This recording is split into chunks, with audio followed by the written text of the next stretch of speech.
नमस्कार विद्यार्थी मित्रांनो, क्रिएटिव्ह मॅथ्स मराठी या आपल्या लाडक्या युट्यूब चॅनलमध्ये तुमच्या सगळ्यांचं सहर्ष स्वागत आहे। इयत्ता 10वीचा इंग्लिशचा पेपर आपला 1 तारखेला आहे, 1 मार्चला आहे। परंतु इंग्लिश तुमच्या रायटिंग स्किलचा काहीच अभ्यास झाला नसेल तर मित्रांनो ही व्हिडिओ तुमच्यासाठी आहे। रायटिंग स्किल अवघड जाते, रायटिंग स्किल मध्ये जास्तीत जास्त मार्क मिळत नाही, परंतु रायटिंग स्किल मधला एक घटक असा आहे की ज्या घटकामध्ये तुम्हाला 5 पैकी 5 मार्क मिळू शकतात। हातातले मार्क मित्रांनो, डायलॉग रायटिंग कसं करायचं, कसे डायलॉग लिहायचे यावरती आपण चर्चा करणार आहोत। व्हिडिओ खूप इंटरेस्टिंग आहे, छोटी आहे परंतु खूप इम्पॉर्टंट आहे, त्यामुळे ही व्हिडिओ पूर्ण बघा, तुम्हाला नक्कीच खूप सारा फायदा होईल आणि 5 मार्क तुमच्या खात्यात असे जमा होतील। तर जाऊयात पटकन पुढे मित्रांनो, जास्त काय आपण चर्चा करत नाही, फक्त पुढे जाण्याच्या अगोदर, पुढची चर्चा पुढे वाढवण्याच्या अगोदर एक रिक्वेस्ट मित्रांनो, नवीन असाल आपल्या चॅनलवर आणि अजूनपर्यंत तुम्ही आपला चॅनल सबस्क्राइब नसेल केला तर आत्ताच आपला चॅनल सबस्क्राइब करा आणि नुसताच चॅनल सबस्क्राइब नका करू, त्याच्या बाजूला एक बेलचं बटन आहे ते सुद्धा दाबा आणि हो व्हिडिओला लाईक करायला विसरू नका। बघा मित्रांनो, या ठिकाणी लक्षात घ्या, प्रश्न क्रमांक 5वा क्वेश्चन नंबर 5 जो आहे त्याच्यामध्ये A1 A2 हे लेटर रायटिंग साठी असतात आणि B1 जो आहे तो तुमचा डायलॉग रायटिंग आणि B2 जो आहे तो स्पीच, ओके, स्पीच रायटिंग असतो। मग याच्यापेक्षा तुम्हाला B1 खूप सोपा असतो, ज्याच्यात आपल्याला डायलॉग रायटिंग असतं। काय B1 मध्ये आपल्याला डायलॉग रायटिंग, आणि या डायलॉग रायटिंग मध्ये तुम्हाला जास्तीत जास्त मार्क मिळू शकतात। स्पीच लिहिण्यापेक्षा डायलॉग रायटिंग जर तुम्ही लिहिलं तर तुम्हाला खूप फायदा होऊ शकतो, कमी वेळ लागेल, जास्त विचार करायला लागणार नाही आणि जास्तीत जास्त मार्क मिळून जातील। स्पीच पेक्षा कधी कधी डायलॉग मध्ये आउट ऑफ मार्क विद्यार्थ्यांना मिळतात, ओके। आणि व्हिडिओच्या शेवटी मी तुम्हाला या डायलॉग रायटिंगच्या काही नोट्स आहेत त्या सुद्धा मी तुम्हाला देणार आहे। बघा मित्रांनो, या ठिकाणी B1 हा प्रश्न संवाद लेखनाचा असेल, तो लिहिताना पुढील मुद्दे लक्षात घेणं गरजेचं आहे। बघा, संवाद लेखन पूर्णपणे कोर्स बुक मधील वॉर्मिंग अप आणि चिटचॅट ऍक्टिव्हिटीज किंवा पाठ आणि कवितेच्या थीमवरच आधारित असणार आहे। त्यामुळे पुस्तकामध्ये तुमच्याकडे जो काही चिटचॅटचा भाग आहे, वॉर्मिंग अपचा भाग आहे, तो जरा व्यवस्थित आपण समजून घेतला पाहिजे, ओके। आता बघा, या ठिकाणी जर आपण बघितलं तर बघा, तुम्हाला डायलॉग लिहित असताना काही महत्त्वाच्या मुद्द्यांची काळजी घ्यायची, कुठकुठल्या गोष्टींची, तर सगळ्यात पहिली गोष्ट, याच्यामध्ये सुद्धा 3 प्रश्न असतात। डायलॉग रायटिंग 3 भागामध्ये आहेत, त्याच्यातल्या पहिल्या 2 भागामध्ये कुठलाही विद्यार्थी असू दे त्याला 2 पैकी 2 मार्क पडणार म्हणजे पडणार, कारण पहिला भाग खूप सोपा असतो, पहिला आणि दुसरा। बघा, भाग A जो आहे ना त्याच्यामध्ये 4 संवाद सरमिसळ करून दिलेले असतील, त्यांची योग्य क्रमाने रचना करून एक अर्थपूर्ण संवाद करायचा असेल त्यास 1 गुण आहे। हे 1 मार्क महत्वाचे असतात आणि 1 पैकी 1 मार्क मिळालेले असतात। म्हणजे काही जंबल सेंटेन्स दिले जातील आणि ते जे सेंटेन्स आहेत तुम्हाला योग्य क्रमाने लिहायचे आहेत, ओके। तर ते योग्य क्रमाने जर तुम्ही लिहिले तर तुम्हाला 1 मार्क इथं मिळून जाईल। त्याच्यानंतर दुसरा जो भाग आहे, दुसरा जो प्रश्न आहे, म्हणजे याच्यामध्ये डायलॉग रायटिंग मध्ये 3 प्रश्न असतात। पहिला जो प्रश्न आहे, 4 जंबल सेंटेन्स दिले जातील, त्याला योग्य क्रमाने लिहायचे आहेत। आणि त्याच्यानंतर जो B जो आहे, दुसरा प्रश्न आहे, हा बहुधा चिटचॅट मधील कोणतेही 2 प्रश्न दिलेले असतील, चिटचॅट मधले कुठलेही 2 प्रश्न दिलेले असतील, त्यांची योग्य उत्तरे लिहून एक अर्थपूर्ण संवाद करायचा असेल त्यास 1 मार्क। उदाहरणार्थ संवाद म्हणजे एक प्रश्न दिला जाईल, नंतर मग त्याचं उत्तरासाठी जागा सोडली जाईल, ते उत्तर तुम्ही लिहायचं, मग दुसरा प्रश्न आणि मग त्याचं उत्तर लिहायचं आहे। म्हणजे एक प्रश्न असेल त्याचं उत्तर लिहा, मग दुसरा प्रश्न त्याचं उत्तर लिहा, हे अशा प्रकारे असणार आहे आणि खूप सोपा असतो मित्रांनो हा प्रश्न। म्हणजे तुम्हाला गाणं गायला आवडतं का, म्हणजे संवाद दिले जातील। उदाहरणार्थ 3 संवाद, समजा रवी असेल आणि रवीच्या पुढे असेल की बाबा तुम्हाला गाणं गायला आवडतं का, मग इथं बाबा सतीश म्हणेल यस बाबा मला गाणं गायला आवडतं, सतीशसाठी रिकामी जागा सोडली जाऊ शकते, ओके। तर आणि त्याच्यानंतर किंवा बाबा तुला क्रिकेट खेळायला आवडतं का, तुला क्रिकेट बघायला आवडतं का, do you watch cricket match, okay. मग हा म्हणेल बाबा यस मला आवडतो, आणि मग खाली रवी परत प्रश्न विचार की हु इज युअर फेवरेट क्रिकेटर, मग खाली मग रिकामी जागा सोडली जाईल, मग बाबा तो लिहिणार त्या प्रश्नाचं उत्तर काय असेल ते। तर खूप सोपा असतो, तुम्ही ज्यावेळेस प्रश्न बघाल त्यावेळेस लक्षात येईल। आणि तिसरा भाग आहे ना, इथं थोडासा प्रॉब्लेम येऊ शकतो, इथं प्रॉब्लेम होऊ शकतो। इथं काय असतं, चिटचॅट किंवा पाठ्यपुस्तकातील कोणत्याही पाठावर किंवा कवितेवर आधारित एखादी थीम दिलेली असेल, त्या थीमवर आधारित 2 व्यक्तींमधील काल्पनिक संवाद लिहायचा आहे। उदाहरणार्थ बाबा, एखाद्या विद्यार्थ्याची सायकल हरवलेली आहे, तर तो प्रिन्सिपलच्या केबिन मध्ये जातोय आणि त्या संदर्भात तक्रार करतोय, मग तो प्रिन्सिपल, शाळेचे जे काही मुख्याध्यापक आणि विद्यार्थी यामधलं जे काही चर्चा आहे, संवाद आहे, तो लिहायचा आहे। किंवा 2 मुलांमध्ये शैक्षणिक विषयावरती संवाद चालू आहे तर तो संवाद लिहायचा आहे। किंवा परीक्षेसंदर्भात दोन मुलांमध्ये चर्चा चालू आहे, किंवा एखाद्या विद्यार्थ्याचा अभ्यास पूर्ण झाला नाही आणि शिक्षक त्याला प्रश्न विचारतात, असा संवाद चालू आहे. तर अशा प्रकारे आपल्याला ते संवाद लिहायचे आहेत. माझा नेमका प्रश्न कसा येतो, तर नेमका प्रश्न आपण बघूयात. नेमका जर तुम्ही नीट प्रश्न बघितला तर तुमच्या लक्षात येईल. बघा, आता आपण प्रश्न बघूयात, आणि हा जो प्रश्न आहे ऑलरेडी बोर्डाच्या परीक्षेला आलेले प्रश्नच मी घेतो शक्यतो, जेणेकरून तुम्हाला काय प्रॉब्लेम नको व्हायला म्हणून, म्हणजे तुम्हाला नक्की एकदम परफेक्ट गायडन्स व्हावं. त्यामुळे इथे काय दिलंय, prepare a dialogue from the jumble sentence. आता हे काय जंबल सेंटेन्स दिलेले आहेत, या जंबल सेंटेन्स मधून आपल्याला डायलॉग तयार करायचे आहेत. 1 मार्काचा हा प्रश्न, इथं एक पैकी एक पडतात. बघा, have you watch today's match, तू आजची मॅच बघितली का? Rohit Sharma hits the century, who scored century today? Yes I have. आता मला सांगा, याच्यामध्ये सगळ्यात पहिलं वाक्य कुठलं आलं पाहिजे? तर सगळ्यात पहिलं काय आलं पाहिजे बाबा, have you watch today's match, आज सकाळी तू आजची मॅच बघितली का? मग याच्यानंतर काय कुठलं वाक्य आलं पाहिजे? तर यस आय हॅव, म्हणजे यस हो मी बघितली, हे आलं पाहिजे, बरं ना? म्हणजे याच्यानंतर हे आलं पाहिजे. मग आपण इथं लिहू बाबा, हॅव, इथं आपण लिहू शकतो have you watch today's match. झालं प्रश्न. आणि मग काय आलं पाहिजे? हे आलं पाहिजे चौथं सेंटेन्स, चौथा आकडा लिहू, यस आय हॅव असं आपण लिहू. झालं. आणि नंतर मग काय बाबा, नंतर मग रोहित शर्मा हिट सेंचुरी येईल का हु स्कोर्ड सेंचुरी येईल? Who scored century today? तर मग हा प्रश्न असणार आहे तिसरा बाबा, who scored century today. Okay. आणि त्याच्यानंतर मग त्याचं उत्तर म्हणून काय बाबा, Rohit Sharma hits the century. मग हे येईल बाबा, रोहित शर्मा हिट्स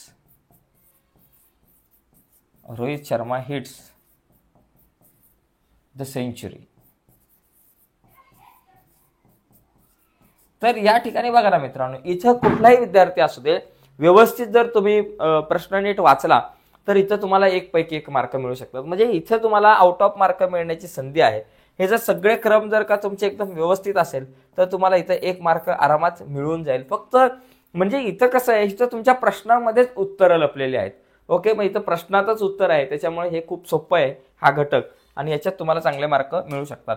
यानंतर पुढचा जो मुद्दा आहे, या पुढच्या प्रश्नामध्ये आपण काय लिहू शकतो की बाबा, इथे बघा की कंप्लीट द डायलॉग. आता इथं डायलॉग आपल्याला कंप्लीट करायचे आहेत. म्हणजे बघा, डू यू लाईक सिंगिंग बाबा? यस आय लाईक सिंगिंग बाबा. यस लिहा, आय लाईक सिंगिंग. ओके, व्यवस्थित फुल स्टॉप वगैरे द्या. हु इज युअर फेवरेट सिंगर? कोण आहे तुमचे फेवरेट सिंगर? मग इथं लिहायचं बाबा, माय फेवरेट सिंगर इज.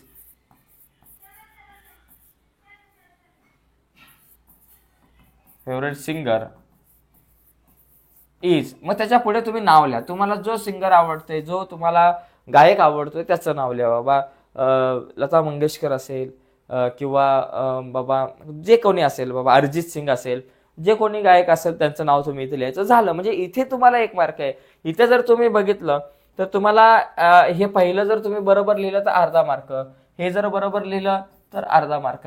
तर अशा प्रकारे इथे 1 मार्क तुमचे होतील. म्हणजे हे जे पहिले जे 2 प्रश्न आहेत ना, याच्यामध्ये 1 अधिक 1 2 मार्क तुमचे फिक्स आहे. म्हणजे कुठलाही विद्यार्थी असू द्या, त्याला 1 आणि 1 2 मार्क इथं आरामात मिळणार आहे. ठीक आहे. आता याच्यानंतर पुढे जाऊयात आपण. पुढचा जो तिसरा प्रश्न आहे ना, त्या तिसऱ्या प्रश्नामध्ये जरा गडबड होऊ शकते.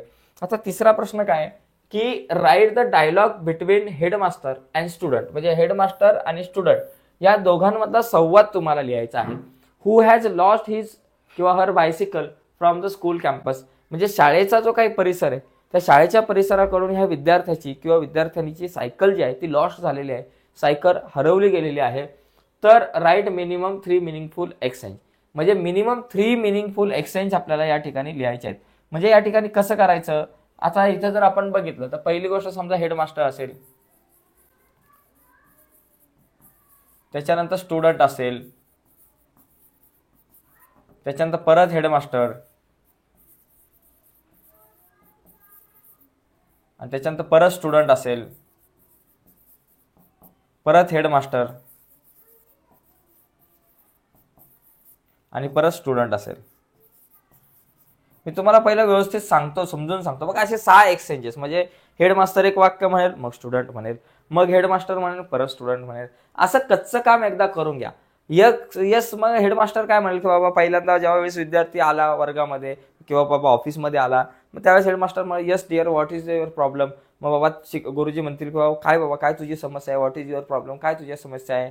नंतर मग तो म्हणाल सर बघा या ठिकाणी काय आहे बाबा की काय आहे की लॉस्ट हिज बायसिकल.